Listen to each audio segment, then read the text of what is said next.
Bluetooth mode. Hi friends, എല്ലാവർക്കും പുതിയൊരു വീഡിയോയിലേക്ക് വീണ്ടും സ്വാഗതം. ഒരു ബ്ലൂടൂത്ത് പാനൽ വർക്ക് ചെയ്യാനായിട്ട് നമുക്ക് 5 വാൾട്ടാണ് നമുക്ക് വേണ്ടത്. അപ്പോൾ നമ്മൾ ഉപയോഗിക്കുന്നത് ഒരു 12 വാൾട്ടിൻ്റെ ഒരു ട്രാൻസ്ഫോർമർ ആണെങ്കിൽ എങ്ങനെ നമ്മൾ ആ ഒരു 5 വാൾട്ട് ഉപയോഗിച്ചിട്ട് എങ്ങനെ നമ്മൾ ഈ ബ്ലൂടൂത്ത് പാനൽ നമ്മൾ വർക്ക് ചെയ്യും എന്നുള്ളൊരു ചെറിയൊരു അറിവാണ് ഈ ഒരു വീഡിയോയിലായിട്ട് ഞാൻ പങ്കുവയ്ക്കുന്നത്. അപ്പോൾ പലർക്കും ഇത് അറിവുള്ളൊരു അറിവായിരിക്കാം. അപ്പോൾ അറിയാത്ത ആരെങ്കിലും ഉണ്ടെങ്കിൽ അവർക്ക് വേണ്ടിയിട്ടുള്ളതാണ് ഈ വീഡിയോ. പിന്നെ നമ്മുടെ വീട്ടിലൊക്കെ ഉണ്ട്, പഴയ കാറൊക്കെ ഉണ്ടെന്ന് വെച്ചാൽ അതിനൊക്കെ ചിലപ്പോൾ കാർ സ്റ്റീരിയോ ഉണ്ടായിരിക്കാം. അപ്പോൾ ചിലപ്പോൾ അത് ബ്ലൂടൂത്തുമായിട്ട് അറ്റാച്ച്ഡ് ആയിട്ടുള്ള ഒരു കാർ സ്റ്റീരിയോ ഒന്നും ആയിരിക്കില്ല. അപ്പോൾ നമുക്കൊരു 100-150 രൂപ നമ്മൾ മുടക്കി കഴിഞ്ഞ് കഴിഞ്ഞാൽ നമുക്ക് ഈ ഒരു ബ്ലൂടൂത്ത് പാനൽ ഉപയോഗിച്ചിട്ട് നമുക്ക് ഒരു 5 വാൾട്ടിൻ്റെ ഒരു കണക്ഷനും കൊടുത്തു കഴിഞ്ഞാൽ നമുക്ക് ഈസി ആയിട്ട് നമ്മുടെ മൊബൈലുമായിട്ട് കണക്ട് ചെയ്ത് നമുക്ക് ഇഷ്ടാനുസരണം നമ്മളുടെ പാട്ടുകൾ നമുക്ക് ഇതിനകത്ത് പ്ലേ ചെയ്യാനായിട്ട് നമുക്ക് സാധിക്കുന്നതാണ്. അപ്പോൾ ഇവിടെ ഞാൻ എടുത്തിരിക്കുന്നത് ഒരു 5 വോൾട്ടിൻ്റെ ഒരു റെഗുലേറ്റർ ഐസിയാണ്. 7805 നമ്പറുള്ള ഒരു റെഗുലേറ്റർ ഐസിയാണിത്. അപ്പോൾ ഈ ഒരു ഐ സി ഉപയോഗിച്ചിട്ടാണ് നമ്മൾ 12 വാൾട്ടിൻ്റെ ട്രാൻസ്ഫോർമറിൽ നിന്ന് നമ്മൾ സിമ്പിളായിട്ട് നമ്മളൊരു 5 വോൾട്ട് എടുത്തിട്ട് നമ്മളുടെ ബ്ലൂടൂത്ത് പാനൽ വർക്ക് ചെയ്യാനായിട്ടുള്ള വോൾട്ടേജ് കൊടുക്കുന്നത്. അപ്പോൾ ഈ ഒരു ഐ സിക്ക് 3 ലെഗുകളാണ് ഉള്ളത്. അപ്പോൾ ആദ്യം കാണുന്ന ഈ ഒരു ലെഗ് ഇതിൻ്റെ ഇൻപുട്ടാണ്. അതായത് നമ്മൾ 12 വോൾട്ടിൻ്റെ DC കറണ്ട് നമ്മൾ ഇവിടെയാണ് നമ്മൾ കൊടുക്കേണ്ടത്. പിന്നെ സെൻറ്ററിൽ കാണുന്നത് ഇതിൻ്റെ ഗ്രൗണ്ടാണ്.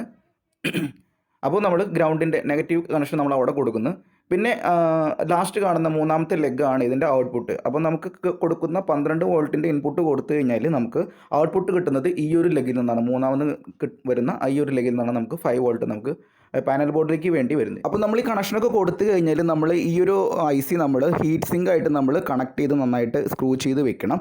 അത് എന്തിനാണെന്ന് വെച്ച് കഴിഞ്ഞാൽ നമ്മൾ 12 വോൾട്ടിൻ്റെ ഇൻപുട്ട് കൊടുക്കുമ്പോൾ ഇത് നന്നായിട്ട് ചൂടാവും. അപ്പോൾ ഈ ടെമ്പറേച്ചറിനെ അബ്സോർബ് ചെയ്യാൻ വേണ്ടിയിട്ടാണ് നമ്മൾ ഹീറ്റ് സിങ്ക് ആയിട്ട് കണക്ട് ചെയ്ത് വെക്കുന്നത്. അല്ലെങ്കിൽ ഈ ഐ സി ബേൺ ആയിട്ട് പോകാനുള്ള സാധ്യതയുണ്ട്. അപ്പോൾ ഈ ഒരു ഐ സിയിലെ 3 ലെഗിലും ഞാനിവിടെ 3 വയറുകൾ ഞാൻ കണക്ട് ചെയ്ത് സോൾഡർ ചെയ്ത് വെച്ചിട്ടുണ്ട്. ഇതിൽ സെൻറ്ററിലത്തെ ലെഗ്, അതായത് ഗ്രൗണ്ടിൻ്റെ ലെഗിൽ മാത്രം ഞാൻ 2 വയർ കണക്ട് ചെയ്ത് വെച്ചിട്ടുണ്ട്. അതെന്തിനാണെന്ന് കണക്ഷൻ കൊടുക്കുന്ന സമയത്ത് ഞാൻ പറഞ്ഞുതരാം. അപ്പോൾ ഇതാണ് നമ്മുടെ ബ്ലൂടൂത്ത് പാനൽ. അപ്പോൾ ഈ ബ്ലൂടൂത്ത് പാനലിൽ നമുക്ക് ഇൻപുട്ട് കൊടുക്കേണ്ടത് 5 വോൾട്ട് കൊടുക്കേണ്ടത് ഈ ഒരു ഭാഗത്താണ്. അപ്പോൾ ഇവിടെ 5 വോൾട്ടും ഗ്രൗണ്ടും ഇവിടെ അടയാളപ്പെടുത്തിയിട്ട് 2 വയറുകൾ വന്നിട്ട് ഉണ്ടാവും. അപ്പോൾ ഇവിടെ കണ്ടോ, അതിൻ്റെ 5 വോൾട്ട് അവിടെ കാണിച്ചിട്ടുണ്ട്, പിന്നെ ഗ്രൗണ്ടും വന്ന് കാണിച്ചിട്ടുണ്ട്. അപ്പോൾ ആ 2 വയറുകളാണ് ഈ വന്നിരിക്കുന്നത്. അതിൽ ഒരു വയർ ഗ്രൗണ്ടും ഒരു വയർ 5 വോൾട്ടും നമുക്ക് കൊടുക്കേണ്ടതായിട്ടുള്ള വയറുകളാണ്. അപ്പോൾ കണക്ഷൻ നമ്മളെങ്ങനെ കൊടുക്കണം എന്ന് വെച്ച് കഴിഞ്ഞാൽ നമുക്ക് ഈ ഒരു റെഗുലേറ്റർ ഐ സിയിൽ നമുക്ക് ഇൻപുട്ട്, ഗ്രൗണ്ട്, അതുപോലെ ഔട്ട്പുട്ട് ഉണ്ട്. അപ്പോൾ നമ്മൾ ഇതിൻ്റെ ഗ്രൗണ്ട് നമ്മൾ ബ്ലൂടൂത്ത് പാനലിൻ്റെ ഗ്രൗണ്ടിൻ്റെ കണക്ഷനായിട്ട് നമ്മൾ കണക്ട് ചെയ്യുക.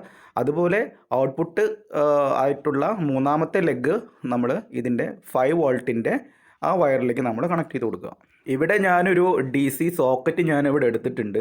അപ്പോൾ ഞാൻ DC കണക്ഷൻ കൊടുക്കുന്നത് അഡാപ്റ്റർ വഴിയാണ് കൊടുക്കുന്നത്. അപ്പോൾ നമുക്ക് DC കണക്ഷൻ എങ്ങനെയാണ് നമ്മൾ ഒരു ബോർഡിൽ നിന്ന് നമ്മൾ എടുക്കണമെന്നുള്ളൊരു വീഡിയോ ഞാൻ മുമ്പ് ചെയ്തിട്ടുണ്ട്. ഹോം തിയേറ്ററിൻ്റെ എങ്ങനെ നമുക്ക് ഇടിമുഴക്കം കൂട്ടാം എന്നുള്ളൊരു വീഡിയോയിൽ ഞാൻ ഉൾപ്പെടുത്തിയിട്ടുണ്ട്. അതിൻ്റെ ലിങ്ക് ഞാൻ ഡിസ്ക്രിപ്ഷനിലും ഐ ബട്ടണിലും ഇവിടെ കൊടുക്കാം. അപ്പോൾ നിങ്ങളതൊന്ന് കണ്ടു കഴിഞ്ഞാൽ നിങ്ങൾക്ക് DC 12 വോൾട്ട് എങ്ങനെയാണ് ആ ബോർഡിൽ നിന്ന് എടുക്കണമെന്നുള്ളത് നിങ്ങൾക്ക് മനസ്സിലാവും. അപ്പോൾ ഇതൊരു DC അഡാപ്റ്ററിൻ്റെ പിന്നാണ്. അത് ഞാൻ ഇതിലേക്ക് ഈ സോക്കറ്റിൽ കണക്ട് ചെയ്ത് കൊടുത്തിട്ടുണ്ട്. നമുക്ക് മൾട്ടിമീറ്ററിൽ നമുക്ക് ഇതിൽ എത്ര വോൾട്ടേജ് കിട്ടുന്നുണ്ടോ നമുക്ക് നോക്കാം. 12 വോൾട്ട് DC നമുക്ക് ഇതിനകത്ത് കിട്ടണം. അപ്പോൾ മൾട്ടിമീറ്റർ വെച്ച് നമുക്ക് നോക്കി നോക്കാം 12 വോൾട്ട് DC കിട്ടുന്നുണ്ടോ ഇല്ലയോ എന്നുള്ളത്. അപ്പോൾ ഞാനിവിടെ എടുത്തിരിക്കുന്നത് ഒരു അനലോഗ് മൾട്ടിമീറ്റർ ആണ്. അതിൻ്റെ സെലക്ടർ ഞാൻ 50 വോൾട്ട് DCയിലേക്ക് ഞാൻ സെലക്ട് ചെയ്ത് ഇട്ടിട്ടുണ്ട്. അപ്പോൾ നമുക്ക് ഈ 50യുടെ സ്കെയിൽ സെൻറ്ററിൽ കാണുന്ന ആ ഒരു ഭാഗമാണ്. അപ്പോൾ നമുക്കിവിടെ 10 ഇവിടെയാണ് വരുന്നത്.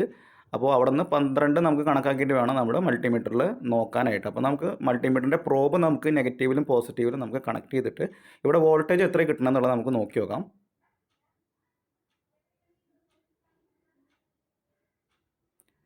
ഓക്കെ, ഇവിടെ 10ഉം 12ഉം സെൻറ്ററിലത്തെ ആ ഒരു 50യുടെ സ്കെയിലാണ് നമുക്ക് നോക്കേണ്ടത്. ഇവിടെ ശരിക്കും കറക്റ്റ് 12 വോൾട്ട് നമുക്ക് DC നമുക്കിവിടെ കിട്ടുന്നുണ്ട്.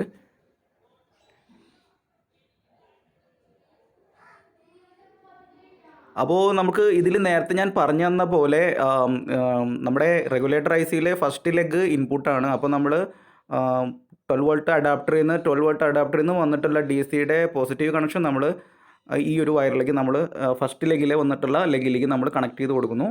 അതുപോലെ സെൻറ്ററിലത്തെ വയറിൽ നിന്ന് ഒരു വയർ 2 വയറാണ് വന്നിട്ടുള്ളത്. അതിൽ ഒരു വയർ നമ്മൾ അഡാപ്റ്ററിൻ്റെ നെഗറ്റീവിൻ്റെ ആ ഒരു ടെർമിനലിലേക്ക് നമ്മൾ കണക്ട് ചെയ്ത് കൊടുക്കും. വീഡിയോ നിങ്ങൾ സ്കിപ്പ് ചെയ്യാതെ നിങ്ങൾ ആദ്യം തൊട്ട് അവസാനം വരെ കണ്ടാൽ മാത്രമാണ് നിങ്ങൾക്ക് ഞാൻ പറയണമെന്ന് മനസ്സിലാവുള്ളൂ. സ്കിപ്പ് ചെയ്ത് കഴിഞ്ഞാൽ നിങ്ങൾക്ക് മനസ്സിലാവില്ല, കണക്ഷനെല്ലാം മാറിപ്പോകും. അപ്പോൾ വീഡിയോ സ്കിപ്പ് ചെയ്യാതെ നിങ്ങൾ കാണാനായിട്ട് ശ്രമിക്കണം.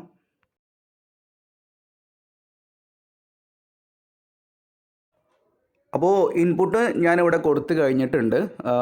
നമ്മുടെ പാനൽ ബോർഡിലേക്ക് ഉള്ള ഔട്ട്പുട്ടിൻ്റെ വോൾട്ടേജ് നമുക്ക് 5 വോൾട്ടാണ് നമുക്ക് കിട്ടേണ്ടത്. അപ്പോൾ 5 വോൾട്ട് നമുക്കിവിടെ കിട്ടുന്നുണ്ടോ നമുക്ക് മൾട്ടിമീറ്റർ വെച്ചൊന്ന് ചെക്ക് ചെയ്ത് നോക്കണം. ഈ 2 വയറുകളാണ് നമ്മുടെ റെഗുലേറ്ററിൽ നിന്ന് വന്നിട്ടുള്ള ഔട്ട്പുട്ടിൻ്റെ വയറുകൾ. ഒരെണ്ണം ഇതിനകത്ത് ബ്ലാക്ക് ഗ്രൗണ്ടും അതുപോലെ റെഡ് കളർ വന്നിട്ട് ഇതിൻ്റെ പോസിറ്റീവാണ്. അപ്പോൾ നമുക്കിത് മൾട്ടിമീറ്റർ വെച്ചിട്ട് 5 വോൾട്ട് നമുക്ക് കിട്ടുന്നുണ്ടോ എന്ന് ചെക്ക് ചെയ്ത് നോക്കാം. അപ്പോൾ മൾട്ടിമീറ്ററിൻ്റെ സെലക്ടർ ഞാൻ 10 വോൾട്ടിലേക്ക് സെലക്ട് ചെയ്ത് വെച്ചിട്ടുണ്ട്. അപ്പോൾ ഞാൻ മൾട്ടിമീറ്ററിൻ്റെ നെഗറ്റീവ് പ്രോബ് വന്നിട്ട് ഇവിടെ ഈ ഗ്രൗണ്ടിലും അതുപോലെ പോസിറ്റീവ് പ്രോബ് വന്നിട്ട് ഇതിൻ്റെ ഔട്ട്പുട്ടിൽ നമുക്ക് കൊടുക്കുന്നുണ്ട്. അപ്പോൾ ഇവിടെ നമുക്ക് 5 വോൾട്ട് നമുക്കിവിടെ കിട്ടണം. ഇവിടെ ഏകദേശം 4.9 ആണ് കിട്ടുന്നത്. ഇതാണ് 10ൻ്റെ റേഞ്ച്. ആ റേഞ്ചിൽ നമ്മൾ നോക്കുമ്പോൾ 1, 2, 3, 4, 5, 6 അങ്ങനെയാണ് കാണിക്കുന്നത്. ഇവിടെ ഏകദേശം 4.8 4.9 ആ റേഞ്ചിലാണ് കിട്ടുന്നത്. അപ്പോൾ 5 വോൾട്ട് നമുക്കിവിടെ കറക്റ്റായിട്ട് നമുക്ക് കിട്ടുന്നുണ്ട്. ഇനി നമുക്ക് ഈ ഒരു കണക്ഷൻ നമുക്ക് പാനൽ ബോർഡിലേക്ക് നമുക്ക് കൊടുത്തിട്ട് പാനൽ ബോർഡ് വർക്ക് ആവുന്നുണ്ടോ നമുക്ക് നോക്കാം. അപ്പോൾ നമ്മുടെ പാനൽ ബോർഡിൽ നിന്ന് വന്നിട്ടുള്ള 2 വയറുകളാണ്. ഒന്ന് പോസിറ്റീവ് 5 വോൾട്ടിൻ്റെ പോസിറ്റീവും അതുപോലെ ഗ്രൗണ്ട് വയറാണ് ഉള്ളത്. അപ്പോൾ നമ്മുടെ റെഗുലേറ്റർ ഐസിയിൽ നിന്ന് വന്നിട്ടുള്ള ഔട്ട്പുട്ടും അതുപോലെ അതിൻ്റെ ഗ്രൗണ്ടും റെഡും ബ്ലാക്കുമാണ്.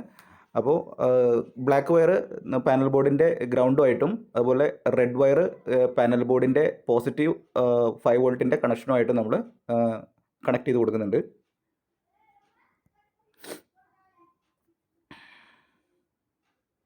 ഓക്കെ, അപ്പോൾ കണക്ഷൻ ഇവിടെ റെഡി ആയിട്ടുണ്ട്.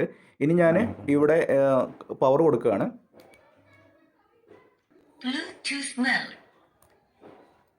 ഓക്കെ, നമുക്കിനി ഇതൊന്ന് പ്ലേ ചെയ്ത് നോക്കി നോക്കാം.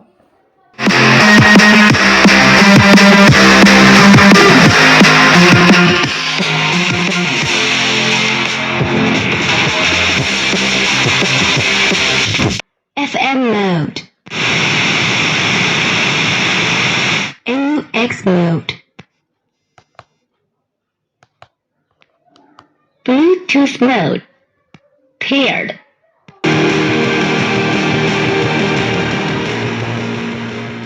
അപ്പോൾ ഫ്രണ്ട്സ്, വീഡിയോ നിങ്ങൾക്ക് ഇഷ്ടപ്പെട്ടുണ്ടെങ്കിൽ തീർച്ചയായിട്ടും ഒന്ന് ലൈക്ക് ചെയ്യുക. അതുപോലെ നമ്മുടെ ചാനൽ നിങ്ങൾ ആദ്യമായിട്ടൊന്ന് കാണുന്നെങ്കിൽ ഒന്ന് സബ്സ്ക്രൈബ് ചെയ്തിട്ടൊന്ന് സപ്പോർട്ട് ചെയ്യുക. അതുപോലെ ബെല്ലൈക്കൺ ഒന്ന് എനേബിൾ ചെയ്ത് വെച്ച് കഴിഞ്ഞാൽ ഞാൻ അപ്ലോഡ് ചെയ്യുന്ന വീഡിയോസ് നിങ്ങൾക്ക് നോട്ടിഫിക്കേഷനായിട്ട് എത്തിച്ചേരുന്നതാണ്. അപ്പോൾ പുതിയൊരു വീഡിയോ ആയിട്ട് വരുന്നവരെല്ലാവരും ടേക്ക് കെയർ. ബൈ.